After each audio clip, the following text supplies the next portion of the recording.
It is very likely to find yourself solving this question when considering the demand concept. In this table, we've been given individual demand quantities with prices to find the market demand and also to draw the market demand curve. So as you can see, we've been given the quantity demanded by individual A, by individual B, and by individual C with the same prices. Therefore, we have to calculate for the market demand. Join me to do that. We begin with price 20. Price 20 has three different quantities. Quantity A is 0, quantity B being 2, and quantity C being 3. So to find for the demand or the total demand or market demand, we have to add the three quantities together to find for the total or market demand, which is equal to 5. At price 10, quantity A is 2, quantity B is 2, and quantity C is 2. To find for the market demand, we have to add the 3, which is equal to 12.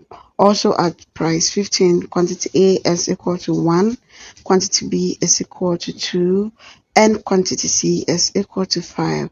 Therefore, the market quantity demanded is equal to 8.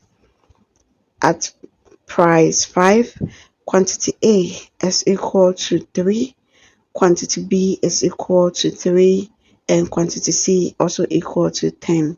Therefore, our total quantity is equal to 16. So you do for all the individual prices, you add the quantities for the individual prices to get the market quantity demanded at that price. So for this we get 20. Yes, 20. We can now have our total market demand or a table for the market demand after calculating for the total quantities. So we have P, which is the prices, and Q, the quantities. So as we all know, our prices were 20, 15, 10, 5, and 3. So at price 20, the quantity was 5, 15, the quantity was 8, 10, the quantity was 12, and 5, the quantity was 16, 3, the quantity was actually 20. So given this table, we can actually draw for our market demand curve, representing it on the x and y axis with the price on the y axis and the quantities on the x axis. So I use multiples of 5 for the price because you could see that the prices range between 5 and 20, and I actually use multiples of 3 for the quantities because of the figures in the quantity. Our first plot is 3 and 20. Price at 3, quantity at 20.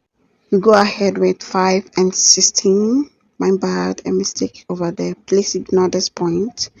10 is actually at 12, and 15 is at 8, 20 at 5.